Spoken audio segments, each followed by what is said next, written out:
Hey everybody, and a happy Wednesday to you all. Well, I hope you're listening to this on Wednesday, as there's not much time after Wednesday to be and use this information. But if this is your first time joining, thanks so much. This is the Against the Grain, Reading the Grain podcast, my 5th edition of such, where I go into just the ownership of DraftKings, or the projected ownership of the DraftKings Millionaire Maker contest. And since we've been back, this is number 5, as I just said, we've had 5 Millionaire Makers. So plenty to certainly get excited about each and every week.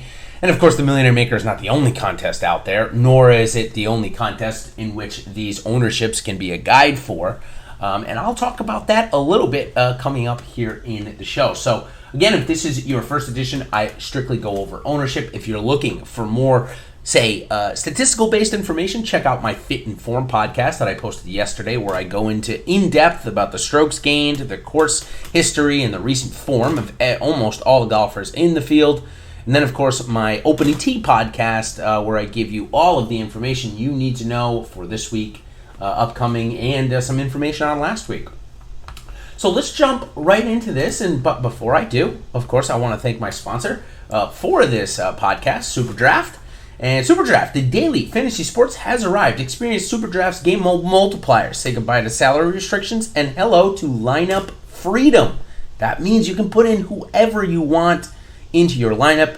Use your fantasy sports knowledge to draft any player you want and build your very own dream team. Countless lineup possibilities let you experience daily fantasy sports the way you want.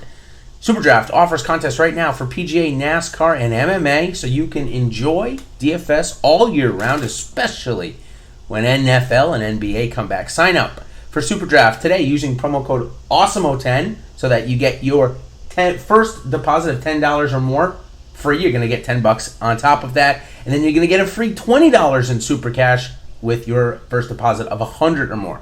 Cash, I said cash there, sorry about that. Download in the App Store or play at superdraft.io. SuperDraft, no limits, more winning. All right, let's start off this podcast with a quick review of the Millionaire Maker winner from last week. An insane run on Sunday from Adam Hadwin, Sepp Straka, and Danny Willett, all bogey free and went combined 17 under on the day. Insanity.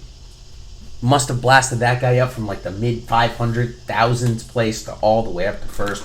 An insane run, and on top of that, he only had one lineup. Crazy. Single bullet wins the Millie. You love to see it. Last week, in terms of the ownership review, in terms of myself, the big misses were Mark Hubbard and Wes Bryan, Will Gordon and Adam Hadwin, all very low on them, just kind of missed it a little bit. And then on the other side, a little bit too high on Siwoo Kim and Webb Simpson. Now we transition into this week, and I'm going to start off this week with Awesemo's top 10 projected ownership guys, and he's been averaging pretty close to an 89 RSQ since we've returned. And if you're unfamiliar with the RSQ term, it's relative to square. So just comparing the real ownerships to the projected ownerships and seeing how good we did. Pretty simple. Okay, so top 10 this week. Justin Thomas, coming off the missed cut.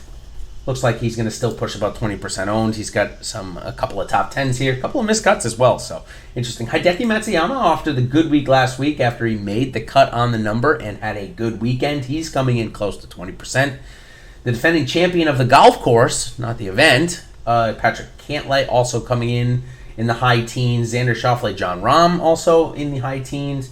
Then it goes down a little bit. Brooks Koepka is slated to be the 6th highest guy on the board, but as you can tell, the lowest owned of the high-priced guys, so look for some leverage there. Victor Hovland next on the board at number 7. Justin Rose, 8. Patrick Reed and Gary Woodland, both coming off missed cuts, are number 9 and 10. So, of course, check out, if you're not an Awesemo Plus member, a great way to become one is to check out the pinned tweet on the Awesemo_ Twitter handle for a chance to win an Awesemo Plus monthly pass. This gives you access to all the premium content we offer, tools and projections on Awesemo.com for 30 days. So that's going to bring you into the start of MLB and NFL coming back, or at least NBA. Not NFL, sorry. I meant NBA. There's too many N's. NBA coming back, maybe for a little bit of MLB. All you have to do is like the tweet, subscribe to the Awesemo podcast channel, and leave a 5-star review with your Awesemo username or Twitter handle included. good luck on that one. Get to join us for a month. That's going to take you up through the PGA Championship, golf's first major since returning. All right, let's dive into the players this week.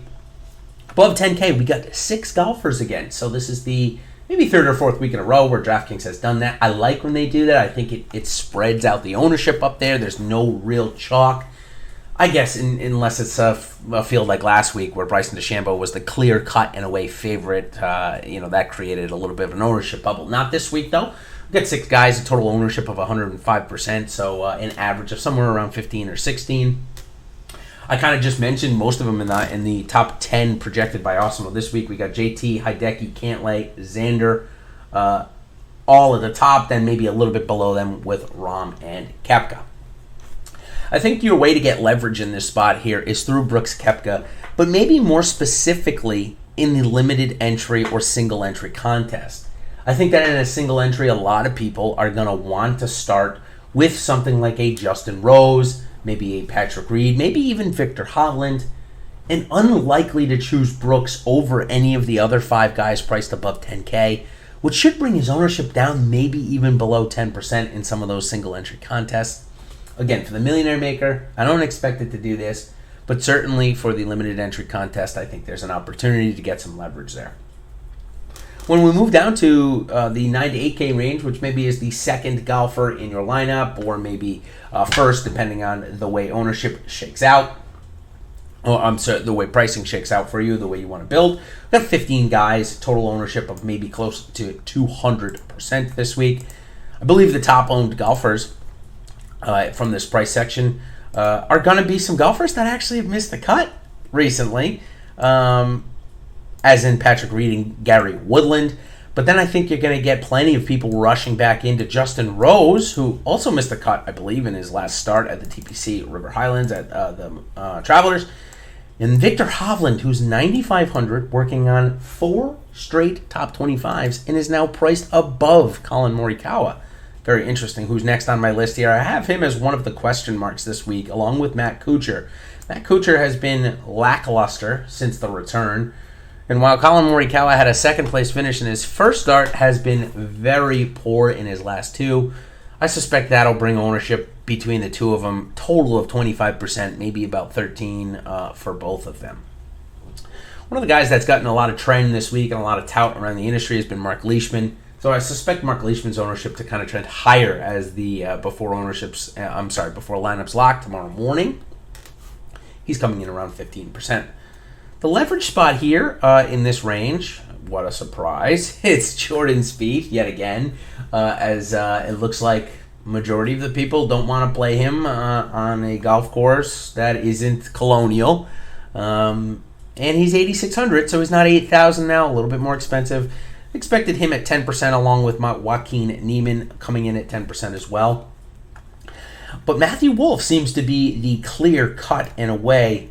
I should say Matthew Wolff and Bubba Watson both seem to be the clear cut in a way against the grain plays here in this pricing section. Matthew Wolff coming off a fantastic finish at the Detroit Golf Club. He's at 8,100, and since he's $1,300 more expensive than he was last week, I suspect that's the biggest reason as to why we're seeing quite the ownership dip and not a lot of gamers wanting to go back. Bubba Watson, on the other hand, he was in the value pricing section for quite a while, not quite a while, for the first 2 starts. Then they went to the Travelers and bumped him up pretty significantly because of that course history, and they have not brought him back down on the value section, so gamers are uninterested to go back to him at this price, it looks like. All right, let's turn our attention now to the value section here, as we're I'd say just about halfway through the player breakdown portion of this podcast. And, of course, we try to aim for about 10 to 15 minutes. Looks like yesterday's was about 15, and my first one was 25, so maybe even close to an hour this week. For those of you that do enjoy listening to me or enjoy the content, you'll get it just about an hour this week. So as we move into the 7K section, we got 42 golfers this week, so a little bit more than last week, and less in the 6K range. For 7K, it looks like the top guy is going to be Billy Horschel. Billy Horschel, who has not played particularly well and has now decided to quit Twitter as of yesterday morning. He had taken a 10-day hiatus and decided to make the hiatus permanent for now, turning it over to his management team, I guess, for whatever the reason may be. Who knows what it is. He's going to come in at 10% owned. A couple of other guys that should get some looks this week down in this section are going to be, Joel Damon, Byung-Hyun Ahn, who's got some great course history, Corey Connors, and Ian Poulter. They should all be owned in that 10% range. Interesting talk this week will be Scotty Scheffler, who went 79.65 last week. I repeat, 79.65 at the Rocket Mortgage. I suspect he could also climb into this range. Just because of the namesake. I mean, people paid $9,000 for him last week. Why wouldn't they pay $7,600 for him or so this week? $7,800, I apologize. And the next one, Harold Varner. Varner has played pretty well. He's made 3 or 4 cuts since coming back. His off the tee, his ball striking has looked good. It's been his putter that's kind of failed him maybe a little bit. Still expect him to come in close to 10%. And then the namesake of Jason Day, especially since he lives basically at the golf course or very close to it, he's a member of. He's been really struggling. Hasn't made a cut or at least missed his last couple cuts in a row now. And we all know what type of talent he has. That doesn't mean he still has it, but we know that he used to be good. I mean, he was number 37 in the world at the end of 2019. He's dropped all the way to 63rd. He's only made 1 cut since this start back, and it was a T46 that he made at Travelers. So maybe this is the week we get a little bit of a breakthrough. But it doesn't look like we're going to get it in terms of ownership. Looks like still below 7%. A couple of other guys that are going to come in below 10% that have played pretty well, at least either this year or since the hiatus. Ryan Palmer has a good finish. Maverick McNeely, a top 10 last week. Max Homa was having a good year, but not a good restart, although his ball striking has looked good. Let's see if that can pan through this week. And Jason Kokrak. So 2 Jasons there. I always like that since my name is such as well. Plenty of golfers that should be under 5% this week, although maybe there's a little bit of difference. I'll give you one little other tidbit from Alex Awesemo Baker's ownership projections. Cameron Champ, he's got Cameron Champ at about 8%. I've got him coming in around 5%. So probably ends up somewhere in the middle. So maybe a little bit of ownership there. I had Cameron Champ in my under 5% owned category this week. Maybe he trends up a little bit from there. A couple of other guys, though, in that under 5% range. Shane Lowry, Lanto Griffin, Scott Stallings, Matt Wallace, and Luke List. Interestingly, Mark Hubbard was one of my biggest misses last week. As I mentioned, I had him projected at about 3% owned, and he came in at 14. I'd say that's a pretty darn big miss. So I expect Mark Hubbard to come in more towards the 10% range this week rather than the 4% that I had him projected last week. Just a little bit of an uptick, and his game has been playing very good recently.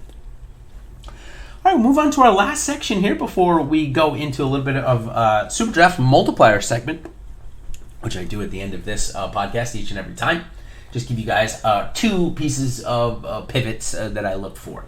Okay, so before you do that, though, 6K. We have under 100 guys this week, or right around there, and under 100% ownership. So not a lot of ownership going here. With the amount of golfers to choose from in the 7K range being over 40 golfers, that's where a lot of ownership is going. Not many gamers are finding a reason or have to drop down below here. Jim Furyk, Vaughn Taylor, Matt Neesmith, Carlos Ortiz, Sebastian Munoz, and Aaron Wise all may be coming in the 3 to 5% range. I think with Carlos Ortiz and Sebastian Munoz, both of those guys have been in the teens as recently as last week and 2 weeks ago, but neither of them have really found the footing that gamers have expected, so I expect those numbers to come back below 5% this week. Even with Carlos Ortiz being 6,400, good value. I don't expect a ton of ownership to go there. Dylan Fratelli was one of the guys, golfers that tested positive for COVID, which is too bad because he was really coming in some decent form. He had that great Sunday at the Heritage. So it's sad to see him having to sit out, but he has obviously had at least 2 negative tests after the missed cut at the Travelers.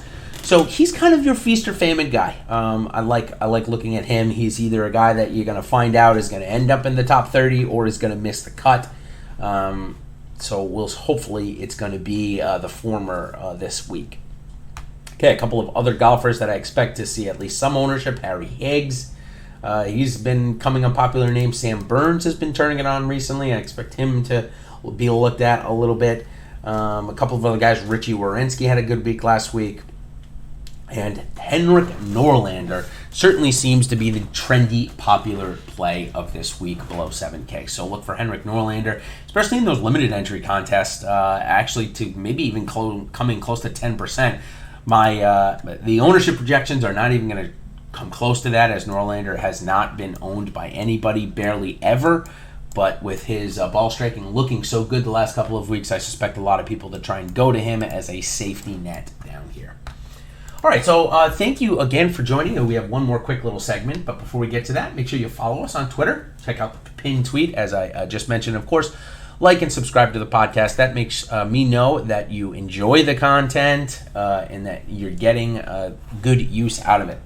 So for the last segment, we're going to go into the sponsor of the show, SuperDraft, the multiplier segment. So if you haven't played the multiplier format, it's great. It allows for every golfer to have their own unique multiplier. So, for example, this week, the top guy on the board, Justin Thomas, is a flat 1x multiplier. However, if you go to the bottom of the board, somebody like Mark Hubbard is a 1.6x. So that means for every par, Mark Hubbard's getting 1.6 points and Justin Thomas is getting 1 point. That's probably pretty obvious, but I thought I'd mention it anyway. So I just mentioned Mark Hubbard and Scott Stallings. Both have been playing well, and both are at 1.6x this week.